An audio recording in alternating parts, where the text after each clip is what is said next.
I avoided every kind gesture from my wealthy childhood sweetheart. In my past life, he accused me of bullying his white moonlight, allowed delinquents to destroy my hands, which I used for painting, and watched indifferently as I drowned in the swimming pool.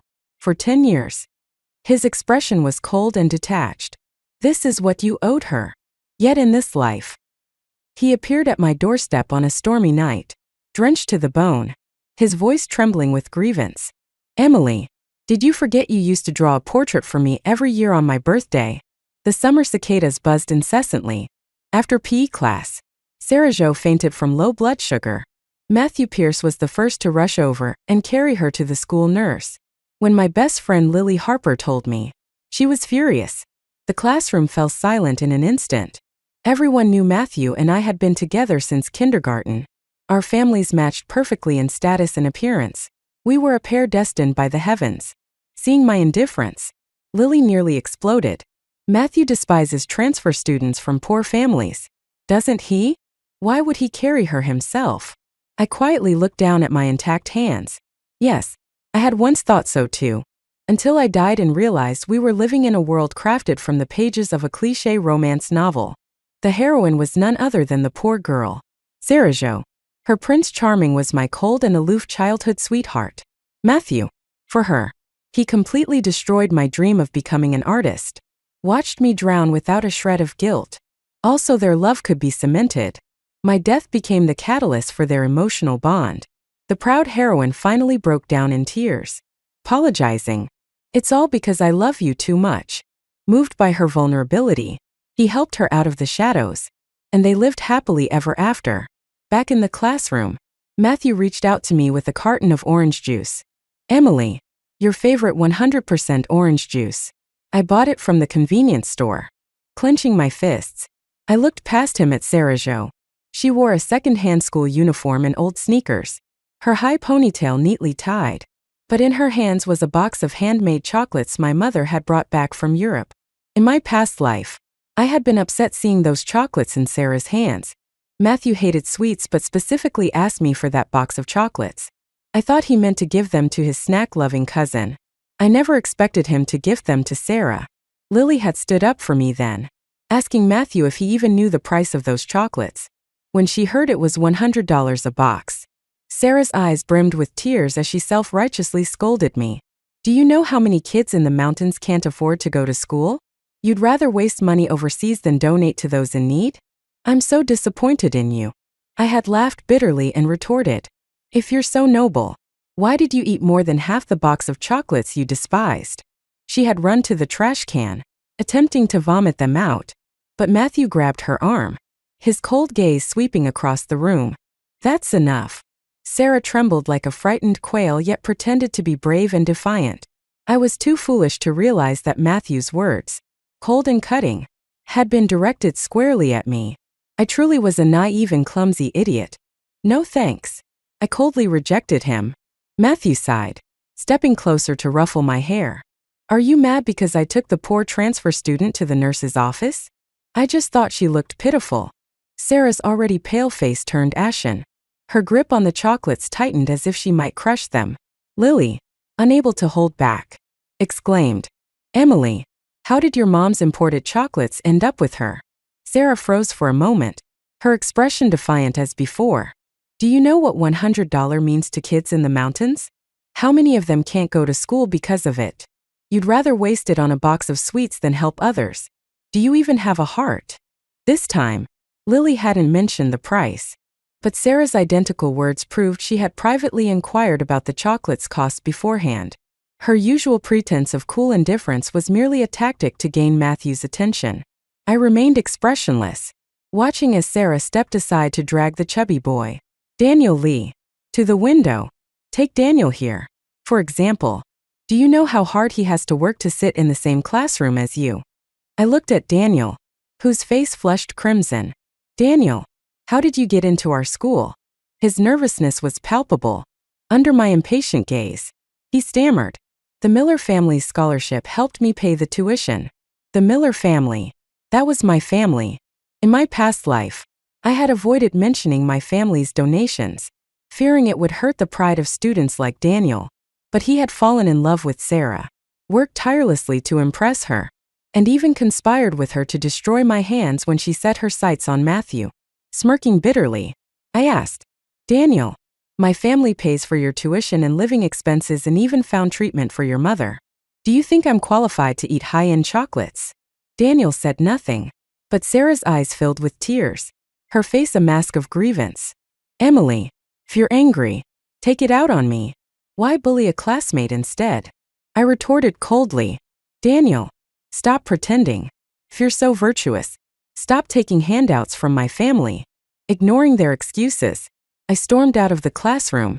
That afternoon, I skipped my art lesson. Lily was stunned. "Emily, isn't Matthew supposed to take you to class?" I didn't reply, silently pulling her into an empty classroom. Sarah was crying hysterically, hiccuping as she sobbed. "Matthew, if you hate me, just say it. But I have a sense of justice. Please tell your childhood friend to stop humiliating me by bullying poor students." Matthew, amused, wiped her tears with his thumb, then abruptly grabbed her chin and kissed her. "You're so bad," she whimpered, only to loop her slender arms around his neck. Lily gasped, covering her mouth to stifle a scream. "Oh my God, the poor transfer student has hooked up with Matthew Pierce. I grew up with him. How could he betray me so easily?" Watching my best friend, Lily Harper, stand up for me, warmth surged in my heart. If I were a mere side character doomed to be cast aside, then Lily was the loyal sidekick to that forgotten role. She couldn't stand the heroine, Sarah Jo, stealing my childhood sweetheart, Matthew Pierce, and always made her hostility clear. Later, in the original timeline, she was dragged into an alley and killed by thugs.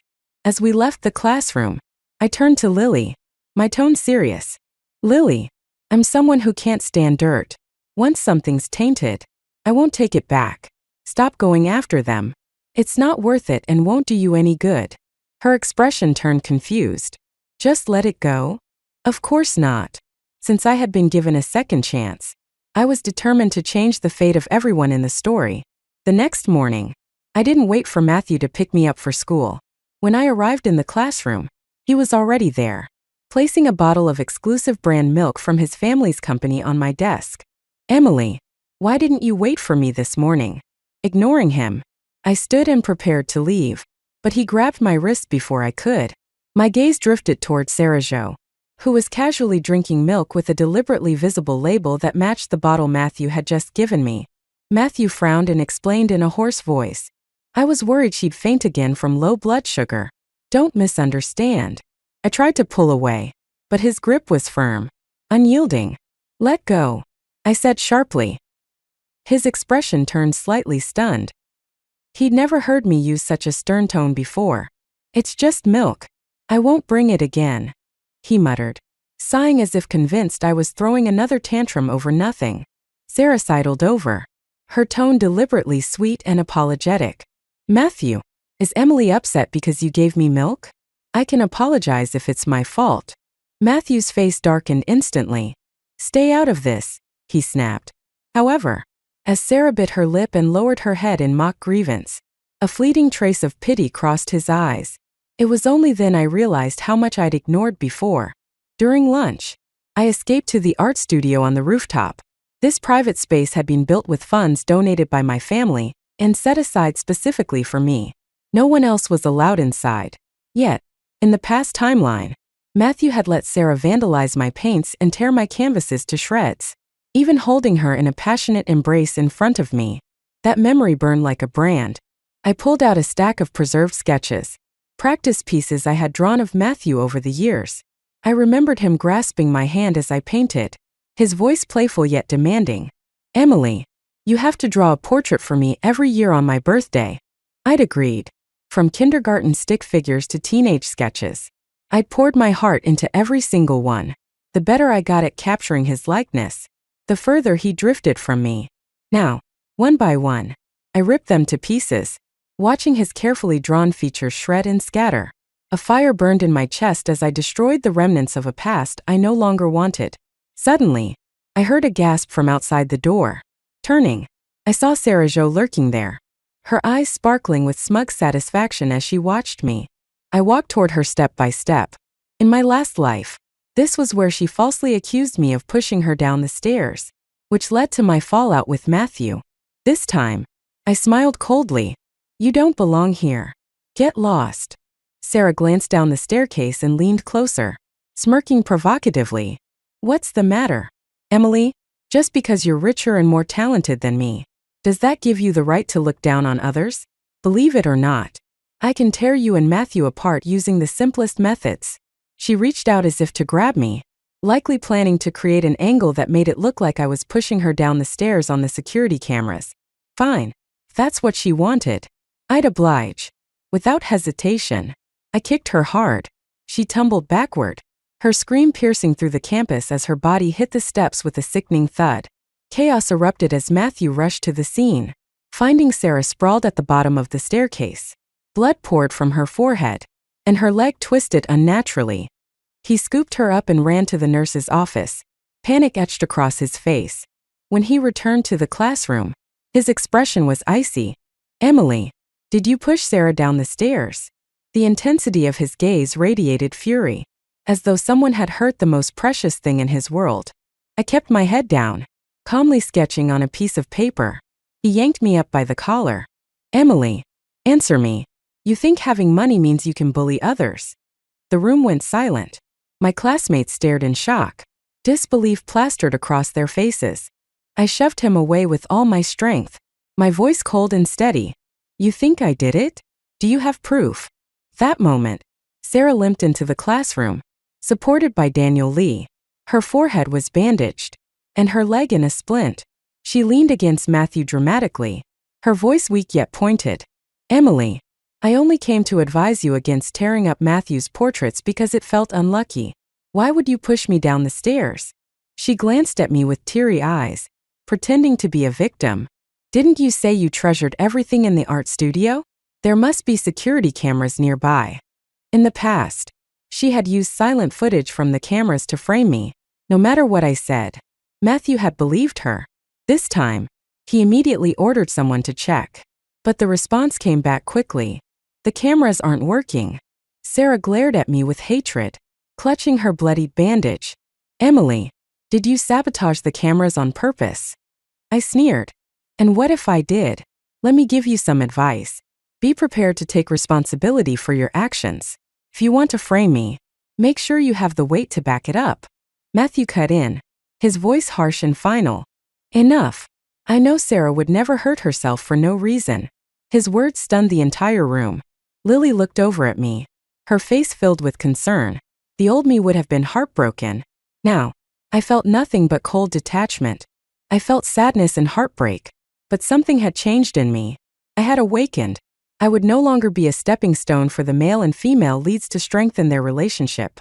Sarah Jo tilted her head at a dramatic 45-degree angle, her face a picture of fragile despair as she fought to hold back tears. Limping, she made her way to the window, her eyes filled with defiance. I can prove my innocence with my life, she declared. Hearing this, Matthew Pierce froze for a moment, while Daniel Lee, ever the protective knight, flung himself toward the window, using his bulk to block her path. I let a faint smile curl my lips. The heroine loved to win sympathy by acting pitiable yet noble. But I wouldn't let her succeed this time. Matthew turned his deep gaze toward me, his voice calm but laced with warning. Emily, no one would gamble their life just to harm someone else. Admit it. And I won't press further. I only felt bitter irony at his words. In my past life, he had said he believed in me. Yet when it was just me and Sarah caught in the trap of those delinquents, he hadn't spared me a glance. Instead, he had carried her away, leaving me behind on that rainy night to have my fingers broken one by one. Even now, the memory of losing my ability to paint suffocated me. Noticing my tense expression, Matthew seemed to mistake it for reluctance to confess. His tone softened. Emily, Sarah isn't a petty person. If your family compensates her with $5 million, this will all be over. All eyes turned toward me, their expressions mixed. Some envious, some skeptical, all judging. Jealousy truly ruins a woman, someone whispered. I thought Emily was a well-mannered lady from a prestigious family. Turns out, She's capable of something like this. I still believe in Emily's character. Let's see how this plays out. That moment, the school administrators arrived. Alerted by the commotion, I reached into my pocket, pulling out a voice recorder, pressing play. I let Sarah's words from earlier fill the room. Emily, you think being richer and more talented gives you the right to look down on others? Believe it or not, I'll use the simplest methods to tear you and Matthew apart. Sarah's face turned pale with terror as everyone looked at her. Emily, how dare you set me up? She shouted, her voice shaky with desperation. Please, everyone, believe me. She really pushed me. The room erupted in murmurs. They say seeing is believing, but I prefer to do the opposite. I said coolly. Sarah's plan to frame me had failed miserably. Instead of ruining me, she had broken her own leg in the process. Meanwhile, Daniel, the self-styled protector, found his opportunity to play the devoted admirer. Every day, he rode his bicycle to and from the slums, escorting Sarah to and from school, even enduring the disdainful stares of our classmates. Matthew, realizing he had angered me, began showing up at my house with gifts, attempting to apologize. Emily, I was wrong. I shouldn't have doubted you. I even had someone abroad procure a painting by your favorite artist. Please, let me in. Each time, he was turned away. Our newly adopted wolf dogs would snarl and bark furiously at him through the gate. My mom, who had recently returned from a trip, couldn't stand to see the tension. Emily, children shouldn't hold grudges. Why don't you just talk things through with him? She suggested. But all I could picture was Matthew siding with Sarah in my past life, conspiring to bankrupt my family. That betrayal had led to my mother's heartbreak and eventual death. Clinging to her neck, I told her everything. How Matthew had defended Sarah, even showing her a photo of their kiss. My mother's face darkened immediately. It's a good thing I didn't agree when his mother tried to push for an engagement between you two, she said icily. I also revealed Daniel's devotion to Sarah and how, despite all we had done for his family, he had still chosen to hurt me. My mom had always been passionate about charity, even helping Daniel's late grandmother, whose cooking she had loved as a child. Yet Daniel's mother had feigned weakness to exploit us for more aid, even after her health had improved. Emergency aid is one thing, my mom muttered, but enabling this kind of behavior is another. She resolved to have Daniel's mother undergo a full medical examination, and if she was truly healthy, the support would end. For the first time in a long while, I felt a sense of relief. Taking the opportunity, I asked to start interning at our family company. My mom readily agreed, praising me for maturing. Suddenly, I remembered how, in my past life, Matthew had knelt before countless deities, begging them to bring me back to life. The memory made my nose sting, and I threw myself into my mother's warm embrace. The heroine's plot armor, however, remained formidable. While Sarah was at the hospital getting her wounds treated, she managed to save the principal's granddaughter from being kidnapped. Despite her injuries, she fought off the kidnappers, reopening her wounds in the process. The school held a ceremony to commend her bravery, calling her a role model for all students. Her reputation rebounded significantly. Some began to pity her, reasoning that ambition wasn't entirely a bad thing, and that not everyone was born into privilege. Rumors spread like wildfire. Did you hear about Matthew and Sarah at the skating rink? They were together for hours.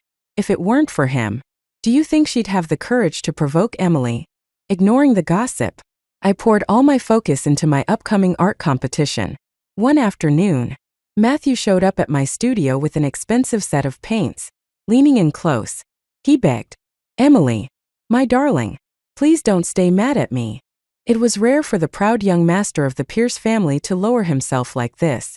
I once would have traced his face with my fingertips, memorizing every feature. But now, I leaned away, my expression filled with disgust. Matthew's face darkened as he reached out, gripping my shoulders tightly. I only made one mistake, and it erased all the good I've ever done for you? I stood up abruptly, forcing Matthew Pierce to take a step back. Matthew, let's get one thing straight. Whenever you've done something good for me, I've always repaid you double. I took a deep breath, my voice steady but laced with bitterness. Your mom gave me a necklace, My mom returned the favor with a lavish gift. When your dad's company was in trouble, my dad didn't hesitate to step in with money and resources. And what about you? What have you done in return? Pulling out my phone, I projected a video onto the screen in front of the class. In the footage, Matthew was in my art studio, his arm around Sarah Jo's waist as he whispered into her ear, his lips brushing her earlobe. You're such a good girl. So much easier to please than Emily. Sarah's face flushed red as she reached out to unbuckle her waistband. Leaning closer to him, the video cut off abruptly. The classroom fell into a stunned silence. No way. Matthew went that far? And in Emily's art studio? Gross. One classmate muttered. If I were Emily, I'd be furious for days. Matthew's fists clenched tightly, his face pale. Emily, do you have to make such a big deal out of this? I let out a cold laugh. Thanks to your girlfriend, I installed new security cameras in the art studio, complete with audio recording. Sarah, hiding behind Matthew, trembled but didn't dare speak. Matthew, however, pushed her away coldly, his eyes filled with anger and icy disdain. Emily, I won't let this go so easily. After school, Lily Harper insisted on taking me to a movie, saying it would help cleanse my eyes from the unpleasant events of the day. Emily, I just don't get it, she said, munching on popcorn. You're so outstanding, the perfect fiancé. How could Matthew even look at someone like Sarah? It's simple, I replied, a smirk playing on my lips. The male and female leads are destined to be together, and even without that connection, the thrill of the forbidden is a temptation no man can resist. In my past life, after my death, I had floated to the Pierce household, where I witnessed Matthew's mother smashing antique vases in a rage after discovering her husband's mistress. Matthew's response had been indifferent. Mom, as long as your position as the wife isn't threatened, it won't affect my inheritance. The callousness of both father and son was astounding. They shared the same unfaithful nature, yet neither could empathize with the pain they inflicted on their families. Then why does Matthew say he won't let you go? Lily asked. Does he still want to marry you? That's ridiculous. It's not about me, I said, shaking my head. The Pierce family isn't as powerful as mine. Matthew needs my family's support but can't resist Sarah's allure. He wants everything, but in the end, he'll ruin himself. The night before the art competition, my studio was vandalized. The piece I had worked on for 3 painstaking months was doused in ink, reduced to nothing but ruined paper. Coincidentally, the new security cameras had stopped working again. The classroom erupted in outrage. This is clearly revenge, one classmate whispered. Poor Emily. She lost her fiancé and her hard work in one go. Matthew said he wouldn't let go of Emily. But look at the kind of person he's grown up with. It must have been a mistake for their families to arrange their engagement. In my past life, the male and female leads had never faced such scorn. This time, everyone's suspicion immediately fell on Sarah. Matthew, however, remained in denial. He even accused me of fabricating everything to tarnish Sarah's reputation, when my hand had been broken in the past. He dismissed it as karma for my supposed lies. But this time, I wasn't going to suffer in silence. I told my parents everything Matthew and Sarah had done. My father responded decisively, cutting off all business ties with the Pierce family. Their company's stock plummeted, and Matthew's father furiously berated him. Now, with my artwork destroyed, the whispers in the class grew louder. Matthew began to look uneasy, sensing that my family might retaliate further. Sarah, however, refused to admit anything. It wasn't me, she protested. But the staircase incident, that was real. Emily pushed me, and you all saw it. Do you have any evidence? I asked coldly. Sarah threw herself into Matthew's arms, tears streaming down her face. Matthew, why don't you believe me? Emily pushed me down the stairs. I've told you so many times. To my surprise, as they embraced, I felt a pair of eyes staring at me from behind, filled with malice. The gaze vanished as quickly as it appeared, but it left me uneasy. After an advanced art class, I walked along a secluded path, only to realize someone was following me, quickened my pace. But before I could escape, a hand clamped over my mouth, dragging me into an alley. A man with yellow-dyed hair and a snake-shaped scar on his hand sneered. So, you're Emily. Fear surged as memories flooded back. He was the same man who had broken my fingers in my past life. My face betrayed none of my terror as I glared at him. Do you dare cross the Stone family? You'll be sewing your wounds shut for the rest of your life. The man chuckled darkly. Stone family? So what? You think money lets you trample over people's lives? I smirked, unshaken. Let me guess. Daniel Lee sent you. Funny timing. Just after I cut off his family's sponsorship. The man stiffened, but before he could respond, I yelled, Daniel, you admire Sarah Jo, but you're nothing more than a rat skulking in the shadows. What kind of man are you? A familiar figure stepped out from the darkness. It was Daniel, his face twisted in rage. Emily, if it weren't for you, Sarah wouldn't be misunderstood. Why didn't you clarify? Afraid Matthew would see through your petty schemes. Shut up, he snapped, his voice trembling. My mother's been sick and sleepless since you cut off her aid. Her cancer's come back. And it's all your fault. Is that so? I asked, my voice dripping with sarcasm. Funny how quick you are to blame me when you're the one who sent thugs to destroy my work and hack the security cameras. Too bad your love for Sarah makes you blind and reckless. Just as the man with the scar prepared to strike, bodyguards descended out of nowhere, kicking him hard enough to make him cough up blood. Daniel tried to run but was too slow, his bulk making him an easy target. I stretched out my leg, tripping him to the ground, then grabbed his collar and slapped him 10 times in quick succession. If you enjoy being a lapdog so much, let me beat you into a hot dog. I sneered. Daniel Lee, out of shape and untrained, was pinned down by 2 bodyguards who had rushed over. He could only lay there helplessly, his face swelling until he resembled a grotesque caricature. When Sarah Jo arrived, she froze in shock at the sight of her number 1 lackey, bloodied and battered. Emily, how could you be so ruthless? She gasped. You dared to have him destroy my hands and try to ruin my reputation. But I'm not allowed to fight back. I countered coldly. I didn't do anything, she protested. I didn't bother explaining further. Instead, I pulled out my recorder and pressed play. Sarah's delicate voice filled the air. Daniel, I've always admired your resilience. How you've stayed strong despite your poverty. But the Stone family has gone too far. First, they promised to sponsor your education through college. Then they went back on their word and even cut off your mother's medication. They deserve to pay for this. A gentleman must avenge his grievances. If you could teach Emily a lesson, it would help you vent your anger, wouldn't it? Daniel's voice followed, clearly moved by her words. You're right. That bitch has pushed me too far. If I don't take revenge, I'm a coward. The recording continued with their plans to destroy my hands and have Daniel's thug friends assault me. The memory of what almost happened in my past life flashed before me. How I had barely managed to bite the hand of the man who tried to violate me. This time, justice would be served. Sarah trembled with rage, her voice quivering. Emily, you've really developed a habit of carrying around a recorder, haven't you? I had no choice. I replied calmly. I crawled back from hell and won't let myself lose to the protagonist's crew again. Thankfully, this world has laws and police, with solid evidence. Most problems are cut in half. She stubbornly tried to deny it. The recording is fake. Matthew won't believe I instigated anything. I shrugged, casually pointing in another direction. Then explain it to him yourself. Matthew was standing not far away, his posture rigid, his expression unreadable.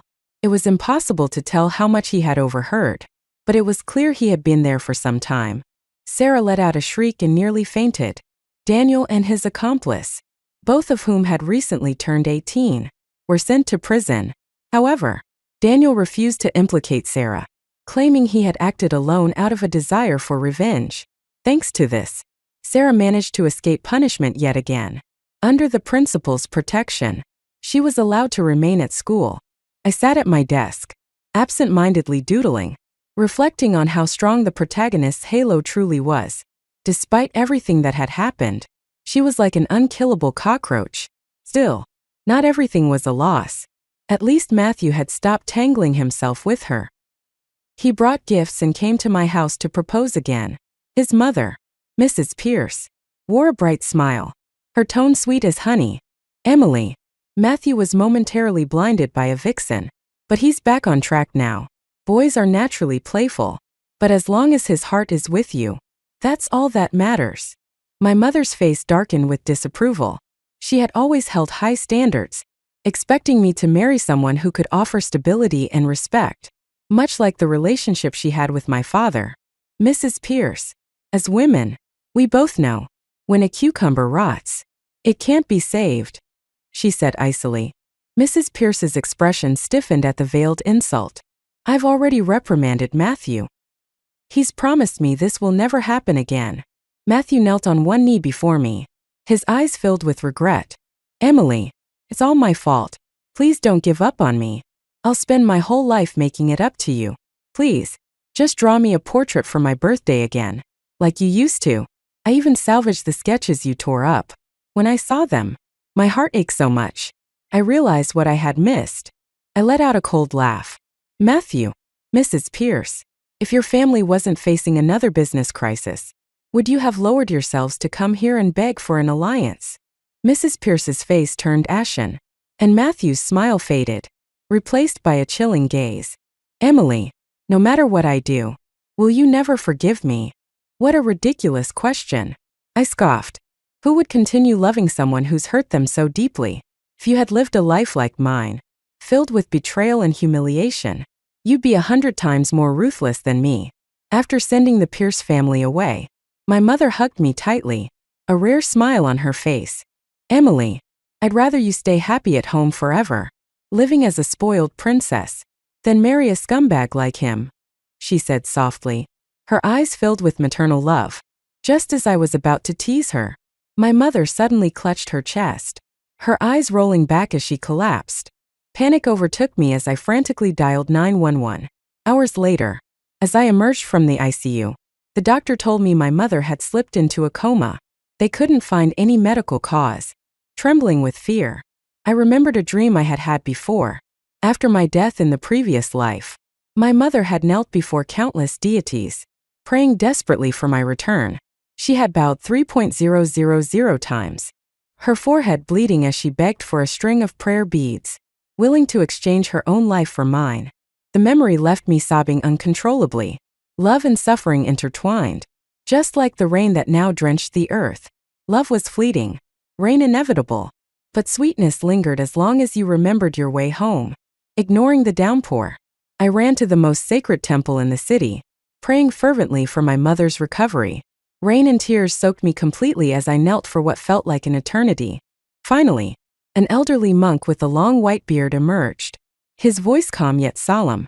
Child, defying the will of heaven comes with a price. Unless you can overturn fate itself, the cost will be unbearable. I mulled over the master's words. Defying fate means changing everyone's ending. Had I managed to do that? The heroine, Sarajevo, now had a tarnished reputation but still sat comfortably in class, preparing for college entrance exams. The Pierce family, despite suffering setbacks, had found new business partners and temporarily averted their crisis. Even Daniel Lee and the thugs who once tried to destroy me had only failed in their plans and ended up in jail. When I arrived home, I found my father, freshly returned from overseas, sitting on the couch, looking lost and dejected. He and my mother had been childhood sweethearts, supporting each other through thick and thin. Her accident had left him completely disoriented, unable to focus on managing the company. I couldn't help but recall the past life, when Matthew Pierce had used their so-called brotherly bond to trap my father, bankrupting our family and seizing our assets. The Pierce family had risen to prominence on the ruins of the Stone family, laying the groundwork for Matthew's eventual title as the wealthiest man in a city. I stepped forward and held my father's hand. Dad, I want to start working at the company early. Emily, he said softly, your top priority right now should be your studies. I hesitated, then decided to be blunt. Dad, I overheard that Mr. Pierce intends to swallow up our company. He scoffed. Impossible. We grew up together and have supported each other through tough times. He wouldn't be that ungrateful. I took out the evidence I had collected, exposing Matthew's betrayal. No matter how close you are, a son's interests will always come before friendship. Matthew has hurt me countless times, and I doubt his father is any different. My father, a devoted husband and father, became visibly angry. Together, we went to his office. As we entered, I remembered the elaborate jade ornament sitting on the manager's desk, a gift from Mr. Pierce himself. He had insisted it remain in place, claiming it brought good luck. Feigning clumsiness, I accidentally knocked it over, revealing a hidden listening device inside. My father was stunned but didn't let his shock show. A sharp man, he decided not to alert them. Instead, he used the device to feed them false information, ensuring they would walk into a trap. It's strange, he mused. You fear your friends struggling, but you also fear them driving luxury cars. Reflecting on my previous life, I had realized how long Mr. Pierce had been envious of my father's success. Greed clouds judgment, I thought, watching my father skillfully manipulate the situation. He baited Mr. Pierce into thinking there was a lucrative opportunity, only for him to fall into a carefully laid trap. The Pierce family's wealth evaporated overnight. Despite our small victory, I didn't dare relax. Drawing from the memories I had as a ghost in my past life, I warned my father of upcoming financial events that could be exploited to further weaken the Pierce family. However, the stress took its toll. One day, as he listened intently to my warnings, his brow furrowed, and he coughed up blood. Emily, how do you know all this? He asked. His voice strained, terrified. I wiped the blood from his lips and took a deep breath. Dad, you might not believe me, but I've been reborn. I told him everything. How my mother had prayed for my return, sacrificing her life in exchange for mine. I told him how, in my previous life, he had knelt before countless deities, offering to give up 30 years of his life to protect my mother and me. First, he looked shocked but quickly understood. So that's why, he murmured. He didn't fear death, but his calm acceptance scared me. Dad, I can't lose you and Mom, I said, tears streaming down my face. Emily, he replied gently, as long as you can live a good life, I'd make the same choice again. That's what parents do. They love deeper than the ocean and higher than the mountains. Choking back my tears, I shared the monk's words about overturning fate. Maybe if we can truly change the course of destiny, there will be a way to save everything. He nodded solemnly, no longer doubting my predictions. Together, we restructured the company's strategy, planning a counterattack against the Pierce family. Just when everything seemed to be going smoothly, Matthew returned, reborn. Like me, he quickly noticed the differences in this timeline. The Stone family wasn't being trampled by the Pierces, and I was no longer the lovesick girl who once clung to him. It didn't take long for him to realize he wasn't the only one who had been given a second chance. I was captured. Matthew's gaze was no longer that of the clear-eyed boy I once knew. His expression was dark, his voice heavy with experience and bitterness. Emily, your family's recent moves in the market, did you tip them off? I met his cold stare without fear. Why focus solely on the Pierces? The market is vast, but your family is the only one deserving of retribution. He grabbed my chin, his eyes filled with icy anger. The Stones have launched relentless attacks on us, and now we're on the brink of collapse. Our properties are being repossessed, and we've lost all avenues of support. Do you think you've won?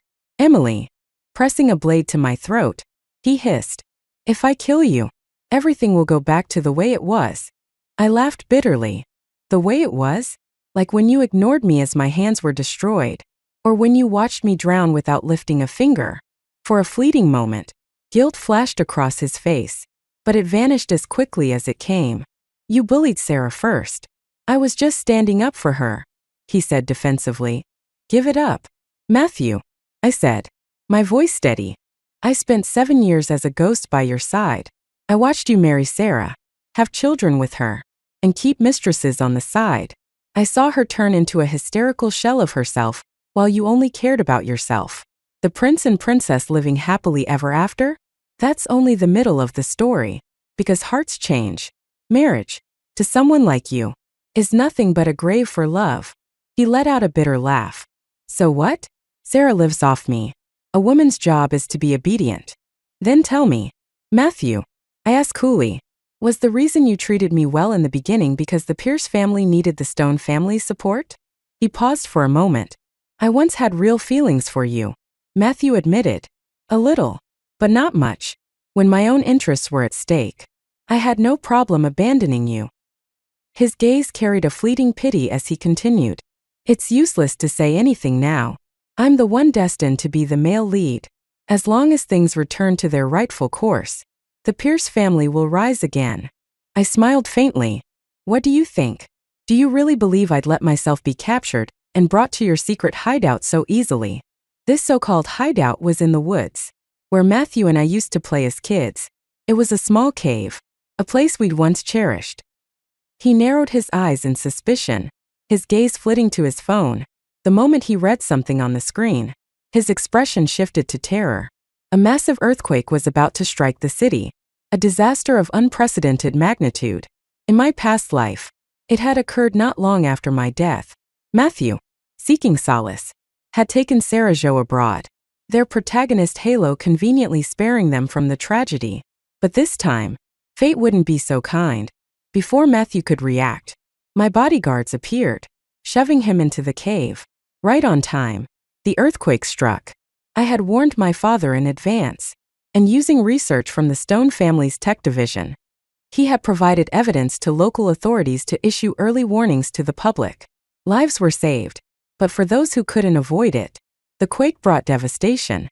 Matthew was crushed by falling rocks, his internal organs severely damaged.